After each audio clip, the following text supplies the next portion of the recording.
Berjumpa kembali bersama saya Betani Sakul dalam program Push, Pray Until Something Happens. Program ini menyajikan kesaksian dari pengalaman-pengalaman rohani bagaimana kuasa doa dapat mengubahkan. Saat kita merasa sakit, derita atau pergumulan kehidupan, tentunya kita berharap dan terus mencari cara bagaimana kita boleh segera sembuh dan segera melalui pergumulan yang kita alami. Saat ini, seorang ibu muda akan membagikan kesaksian tentang bagaimana ia melalui rasa sakit atau derita serta pergumulan yang ia lewati. Mari kita ikuti kisahnya.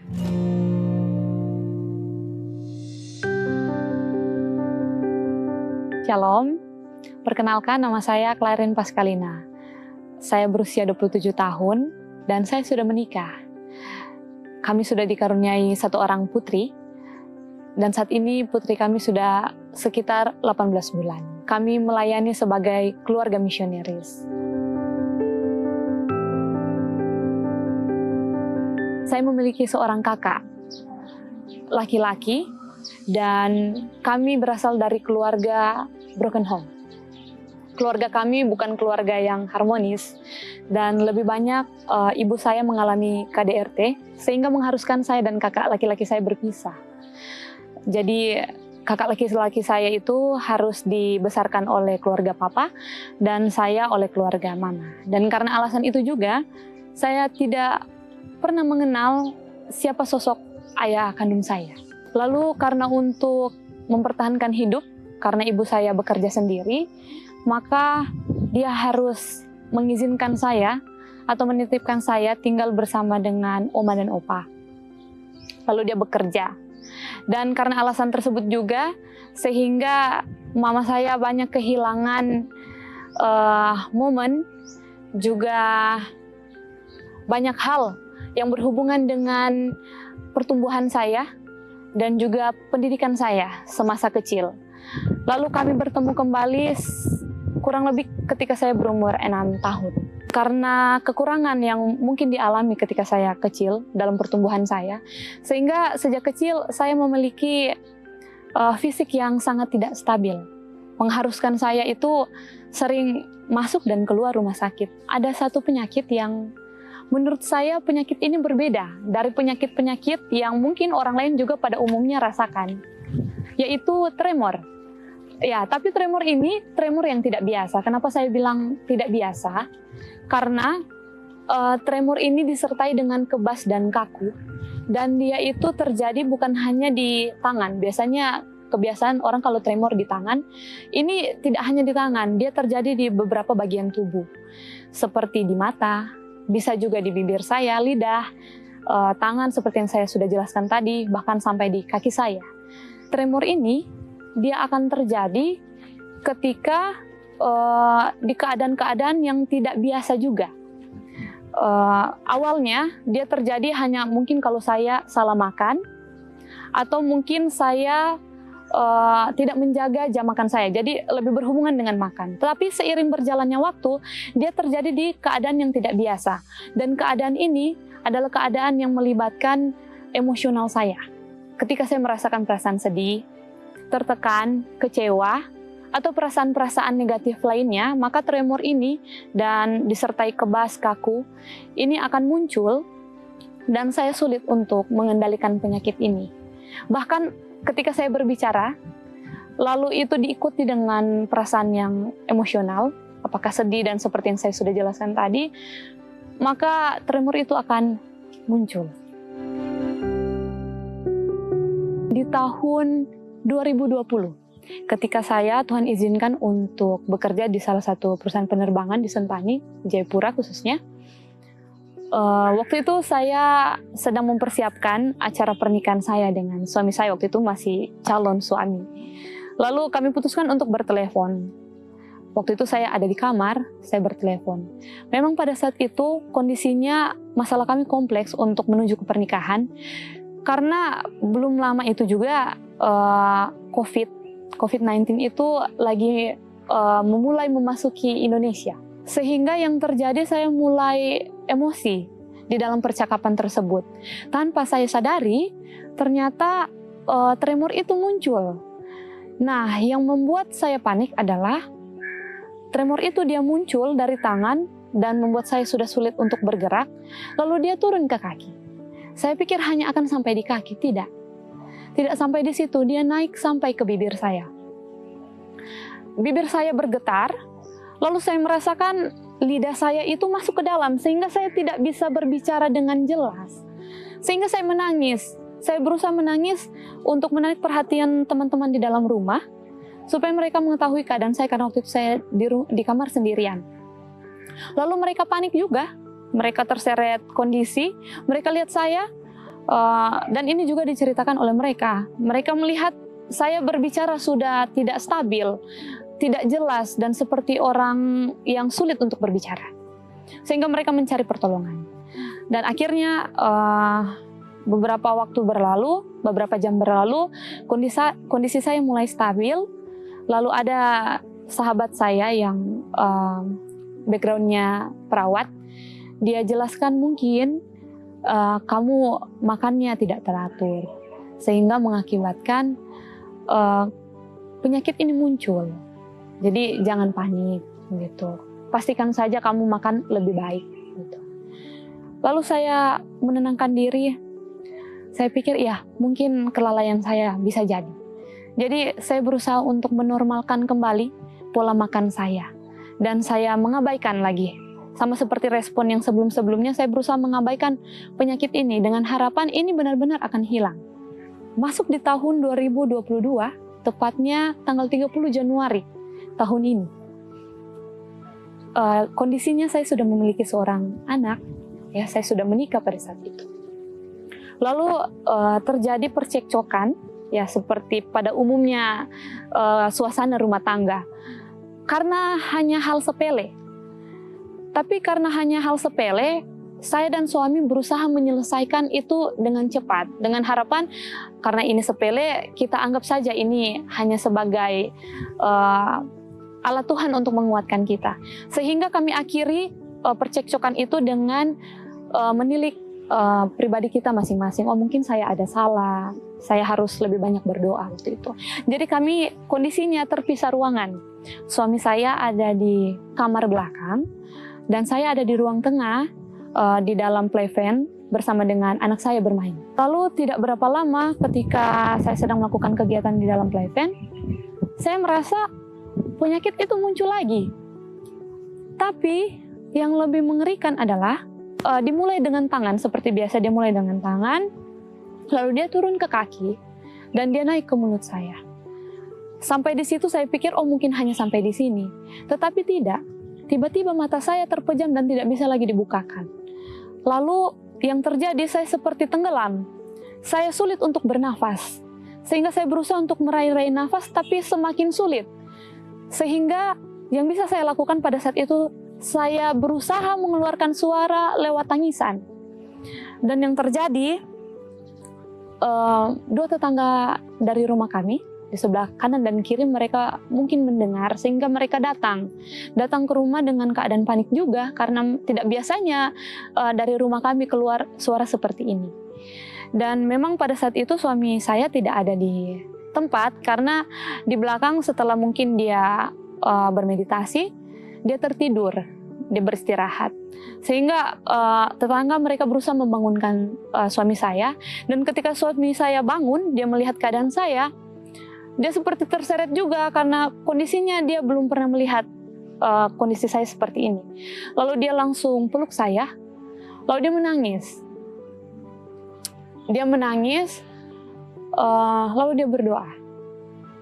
Nah, di kondisi itu tidak berapa lama saya sudah mulai bisa bernafas dengan baik, tetapi masih dengan suara yang mungkin tersenggal-senggal waktu itu, karena memang sangat belum stabil. Orang-orang yang ada di dalam rumah pada saat itu, yang sebenarnya niat awalnya mereka mungkin mau menolong saya, tetapi karena mereka melihat kondisi mungkin karena kami keluarga baru, mereka langsung menuding saya bahwa saya melakukan hal yang bodoh. Lalu di situ saya menangis, saya bilang, Tuhan, saya bukan tidak tahu apa yang terjadi dengan diri saya. Lalu selesai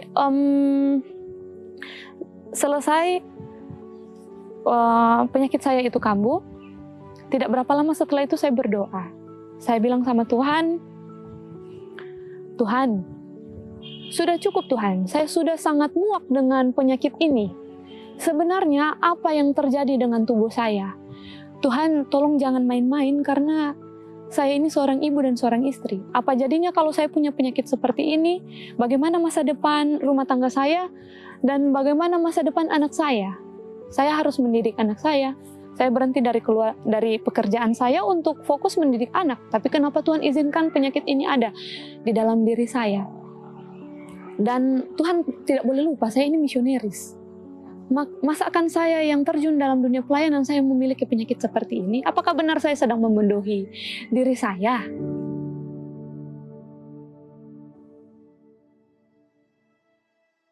Saya memutuskan untuk berkonsultasi dengan dokter saraf. Ya, kita sebut neurologis. Lalu saya konsultasi dengan beliau, saya katakan semua yang terjadi tentang penyakit saya, khususnya yang baru-baru saja terjadi. Lalu dokter katakan seperti ini. Bukan dia katakan, dia bahkan sudah mendiagnosa bahwa ternyata secara tidak sadar saya sudah terkena penyakit GBS atau Guillain-Barré syndrome. Nah, dengan apapun yang saya rasakan itu benar bahwa penyakit saya mengarah ke GBS itu sendiri. Dan dokter sarankan saya untuk mengkonsumsi obat, tapi saya tidak mau. Saya tidak mau konsumsi obat. Dokter juga sarankan saya kalau memang ternyata itu terjadi lagi dan menyerang pernapasan, tolong untuk segera ke UGD terdekat. Lalu saya diam sejenak. Setelah selesai berkonsultasi, saya bilang, Tuhan, seperti ada sesuatu yang belum jelas saya rasakan di dalam hati saya. Seperti ada yang kurang. Apakah saya hanya terkena GBS? Karena perasaan ini, perasaan yang hebat yang membuat saya tidak tenang. Sampai akhirnya setelah mempertimbangkan cukup lama, saya putuskan untuk pergi ke clinical psychologist adult, atau kita bilang psikolog. Sebenarnya saya malu, karena seperti yang saya bilang, saya ini seorang misionaris. Kenapa saya harus pergi ke situ? Ya saya pikir saya punya kerohanian yang cukup baik, jadi untuk apa saya pergi ke situ? Tetapi seperti Tuhan izinkan saya untuk mengambil keputusan pergi ke psikolog. Akhirnya saya pergi berkonsultasi dengan ibu itu, lalu saya ceritakan penyakit saya, seperti yang saya ceritakan kepada dokter saraf. Lalu yang uniknya adalah ibu ini merespon dengan sebuah pertanyaan. Dia tanya seperti ini kepada saya, bolehkah saya tahu bagaimana masa lalu Anda? Khususnya apa yang terjadi dengan masa kecil Anda? Lalu saya diam sejenak. Tiba-tiba saya mengingat semua apa yang terjadi dalam kehidupan saya selama 26 tahun yang saya simpan baik-baik pada saat itu. Akhirnya Tuhan izinkan untuk saya buka di depan ibu itu. Akhirnya saya bilang, Ibu, saya latar belakangnya dari keluarga broken home. Dan saya terbiasa dididik dengan pukulan dan juga kalimat-kalimat yang kasar dari mama saya. Tapi di tahap ini saya sudah mengerti kenapa mama saya melakukan itu. Lalu ibu itu berusaha menyimak, dia bilang, ya saya menyimak, lalu boleh terus ceritakan, tidak apa-apa, saya mendengarkan kamu. Dan anggaplah pembicaraan kita ini, percakapan kita ini sebagai self therapy atau self healing katanya. Gitu. Dan saya berusaha buka lagi. Saya bilang, saya juga sebenarnya pengidap self-injury atau tindakan menyakiti diri sendiri. Dan itu terjadi sejak saya kanak-kanak. Tapi puji Tuhan sudah berhenti waktu saya menyelesaikan sekolah SMA saya. Saya bilang, kalau saya merasa tertekan, saya sakit, saya emosi, saya harus menyakiti diri saya, baru saya merasa bahwa saya lega. Itu yang terjadi. Lalu dia katakan, lanjut Ibu, ceritakan lagi apa yang terjadi. Lalu saya bilang, saya ini punya self-confidence di bawah rata-rata. Bahkan beberapa orang mengakui hal tersebut. Saya bisa marah, kecewa, sakit hati, dan di saat yang bersamaan saya harus teriak untuk menyelesaikan perasaan itu. Setelah saya berhenti dari penyakit self-injury yang tadi sudah saya ceritakan.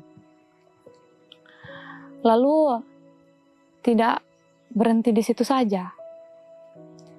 Ternyata saya ini setelah diingat-ingat kembali,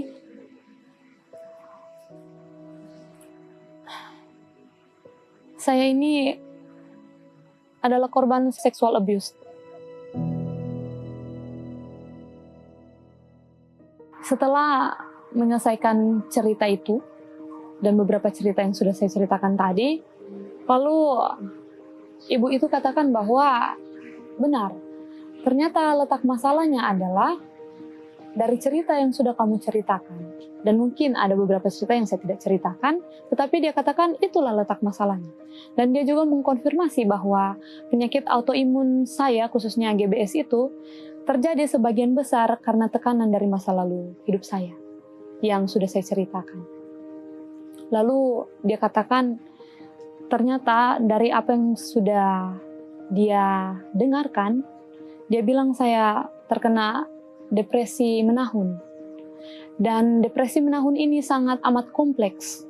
Sehingga dia katakan saya harus berobat secepatnya.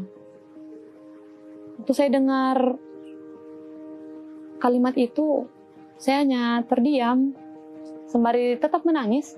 Saya pikir, lucu juga ya, saya bisa mengalami hal yang seperti ini. Dalam kondisi saya, balik lagi saya sudah mengikuti misioneris pada saat itu. Lalu, ibu juga katakan, saya harus menjalani terapi. Dia sampaikan beberapa terapi yang saya harus jalani. Tetapi sampai sejauh itu saya tidak mau mengikuti apa yang sudah dia sampaikan. Kiat-kiat dan lain sebagainya. Lalu selesai berkonsultasi, saya berusaha untuk melupakan apa yang sudah terjadi. Dengan harapan ini benar-benar akan hilang. Saya cukup percaya diri, walaupun sebenarnya di dalam hati saya sudah begitu hancur karena saya seperti kena bom. Mengetahui dari dokter saraf dan juga psikolog bahwa saya benar-benar terganggu dan sedang tidak baik-baik saja pada saat itu. Sampai penyakit itu muncul lagi. Lalu saya benar-benar sudah tidak tahu saya mau buat apa. Saya keluar dari rumah. Kondisinya kami sudah tinggal di tempat ini pada saat itu. Saya keluar dari rumah jam 2 subuh. Saya berjalan ke depan chapel kami di sini. Lalu saya seperti orang yang tidak punya harapan. Saya duduk, saya berdiri, duduk berdiri, dan itu saya lakukan beberapa kali. Lalu saya bergumam, saya tanya sama Tuhan. Saya tidak sedang berdoa, saya bergumam saja. Saya bilang, Tuhan, kenapa saya ini? Apa yang salah dengan saya? Tuhan, kenapa Kau izinkan ini semua terjadi dalam hidup saya? Apakah saya salah? Apakah kehidupan saya ini adalah sebuah kesalahan sehingga Tuhan sepertinya maunya saya itu pergi saja? Saya pergi ke prayer garden, saya berlari ke sana, lalu saya bertelut, dan saya berdoa dengan menangis. Saya menangis, lalu saya bilang sama Tuhan, Tuhan, kali ini saya benar-benar lelah. Saya pada akhirnya mau sembuh Tuhan. Benar-benar saya mau sembuh. Tolong saya Tuhan, karena saya rasa bahkan ketika saya menjalani konsultasi, tidak ada yang bisa menolong saya sampai sejauh ini. Saya rasa memang hanya Tuhan yang bisa menolong saya Tuhan. Tuhan, saya harus mendidik anak saya. Dan saya mau anak saya punya karakter Kristus. Tapi bagaimana anak saya bisa punya karakter Kristus kalau ibunya sekarat seperti ini Tuhan? Saya malu, sungguh saya malu sekali. Bahkan sebagai titel saya seorang pelayan Tuhan, saya benar-benar tidak sanggup untuk mengalami penyakit seperti ini, bahkan depresi ini Tuhan. Saya rasa Tuhan, hanya Tuhan yang bisa sanggupkan saya untuk keluar dari masalah ini, dari sakit ini. Tiba-tiba saya rasa ada seseorang yang merangkul saya di belakang, dan ternyata dia suami saya. Ternyata dia ikut saya dari belakang ketika saya lari untuk pergi ke prayer garden. Lalu dia berdoa bersama dengan saya. Setelah itu kami pulang. Dan yang terjadi sungguh luar biasa, di luar dugaan saya. Memang perlu untuk saya berdoa berkali-kali, bukan hanya satu kali, untuk merasakan bagaimana Tuhan itu memang sedang bekerja di dalam diri saya. Saya merasa Tuhan benar-benar mengobati saya. Apakah penyakit saya hilang? Tidak, bukan dari segi itu Tuhan menyembuhkan saya. Saya tidak tahu kapan Tuhan akan menyembuhkan saya benar-benar totally sembuh. Saya tidak tahu. Tetapi Tuhan sembuhkan dari sisi yang berbeda. Saya meditasikan satu ayat, yang ayat ini ternyata sudah saya cintai sejak saya kecil. Tetapi hanya sekedar mencintai karena sepertinya saya belum menyadari kondisi ini sesuai dengan ayat kesukaan saya ini yang terdapat dalam Matius 11 ayat 28. Marilah kepadaku semua yang letih lesu dan berbeban berat, aku akan memberi kelegaan kepadamu. Saya sadar bahwa ternyata hanya Tuhan yang saya perlu untuk kesembuhan saya. Mungkin secara fisik masih terjadi secara berkala, tetapi bahkan secara fisik pun pelan-pelan Tuhan buat lebih baik. Tidak seperti dua kejadian yang saya ceritakan sebelumnya. Dan dari meditasi itu juga saya belajar bahwa oh iya, saya harus pergi ke sumber kelegaan saya. Ketika saya rasa bahwa penyakit saya ini benar-benar berat, bahkan masa lalu saya benar-benar sangat membebani saya. Lalu Tuhan izinkan saya belajar sedikit mengenai musik, dan saya berkomitmen ke Tuhan bahwa sesering mungkin saya harus melakukan yang namanya doa dalam hati dan juga menyanyi dalam hati. Dan sampai sejauh ini, kedua hal tersebut yang selalu memusatkan pikiran saya kepada Tuhan dan membuat saya lebih tenang. Ya mungkin saya berharap akan ada lagi hal-hal lain yang Tuhan tunjukkan yang akan membuat saya benar-benar sembuh. Tetapi sejauh ini dua hal yang barusan saya bilang, yaitu menyanyi dalam hati dan berdoa dalam hati sesering mungkin, membuat saya jauh lebih baik dan lebih tenang. Penyakit itu muncul, masih tetap muncul, tetapi yang terjadi, saya tidak terpuruk lagi. Dalam hal ini, saya merasakan sakitnya, tetapi saya belajar untuk berpusat kepada Tuhan. Sehingga yang terjadi, saya benar-benar merasakan bahwa Tuhan benar-benar menolong saya. Secara nyata, mungkin tidak dari fisik, bukan tidak, tetapi belum dari fisik, tetapi Dia sembuhkan dari hal yang lain, yaitu kerohanian saya dan pikiran saya kepada Dia. Sampai di sini kesaksian saya, kiranya boleh menjadi berkat untuk saudara-saudara semua. Terima kasih.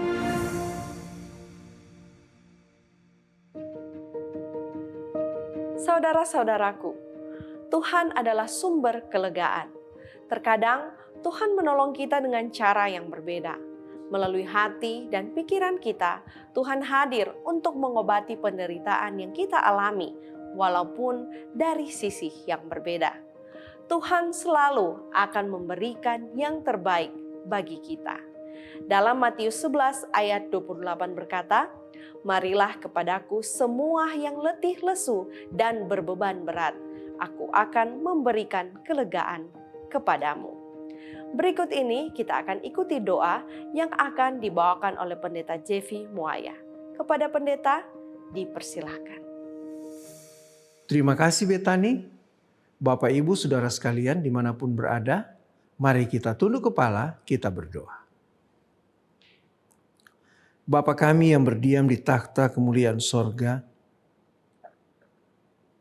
saat ini kami datang bersyukur, berterima kasih, oleh karena besarlah kasih-Mu dalam kehidupan kami, yang kami rasakan dari waktu ke waktu. Engkau layak untuk dimuliakan, Engkau layak untuk ditinggikan. Namun di saat yang sama Tuhan, kami merasakan ketidakberdayaan kami sebagai manusia berdosa yang penuh dengan pelanggaran. Kiranya Engkau mau mengampuni kami. Mendoakan secara khusus narasumber Ibu Clairin Pascalina. Ya Tuhan di surga, berkati dia. Karuniakan kesehatan seutuhnya kepadanya Tuhan. Berkati keluarganya, berkati pelayanan yang dilakukan dari waktu ke waktu.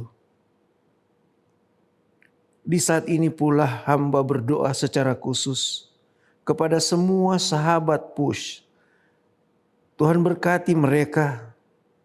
Kiranya berkat-berkat indah yang Tuhan janjikan dapat menjadi bagian anak-anak Tuhan ini. Sehingga apa yang didapatkan dapat dipraktekkan dalam kehidupan pribadi lepas pribadi untuk menjadi anak-anak Tuhan yang selalu berserah sungguh kepadamu. Ya Tuhan kami mendoakan akan anak-anak Tuhan yang saat ini dalam keadaan sakit. Jamah mereka Tuhan, pulihkan mereka, baik itu di rumah maupun di rumah sakit. Berdoa pula Tuhan untuk mereka yang saat ini bergumul menemukan pekerjaan. Kiranya Tuhan bantu mereka, berikan kemampuan untuk menemukan pekerjaan yang layak Tuhan. Begitupun yang sedang menempuh pendidikan, karuniakan kepintaran kepada mereka. Karuniakan masa depan gemilang kepada mereka Tuhan. Anak-anak kami Tuhan yang sedang berjuang dalam bidang pendidikan, kiranya urapan sorga menjadi bagian mereka, sehingga mereka berhasil, mereka dapat menjadi anak-anak Tuhan yang sukses di kemudian hari. Begitupun Tuhan kami teringat akan anak-anak muda kami yang sedang mencari pasangan hidup. Tuhan bantulah mereka boleh menemukan pasangan yang terbaik bagi mereka. Sehingga mereka boleh membentuk satu keluarga yang bahagia, yang boleh disediakan bagi kedatangan-Mu. Oh Bapa di sorga, ada banyak pergumulan yang kami hadapi. Ada banyak tantangan yang kami hadapi. Namun kami percaya ketika kami dengan sungguh-sungguh mau datang menyerahkan itu kepada Tuhan, maka Tuhan pasti akan membantu kami, menolong kami, sehingga kami mampu menghadapi setiap tantangan kehidupan yang menghadang di hadapan kami. Terima kasih karena Engkau mau mendengar setiap permohonan kami, dan terima kasih karena Engkau bersedia menjawab sesuai dengan kemurahan-Mu. Kami sudah berdoa hanya di dalam nama Tuhan Yesus yang telah menjadi penebus dan juru selamat kami yang hidup. Haleluya. Amin. Terima kasih pendeta sudah mendoakan kita semua, dan terima kasih juga untuk sahabat Push yang telah bersama kami baik melalui YouTube ataupun Facebook, dan juga yang telah menyaksikan kami melalui Hope Channel Indonesia. Demikian perjumpaan kita hari ini. Kita akan berjumpa kembali di episode Push berikutnya. Jangan lupa untuk menyaksikan program menarik lainnya, persembahan dari Cornelius Media, Bridge to the Truth. Tuhan selalu menolongku, selalu menjagaku, sehelai di rambutku.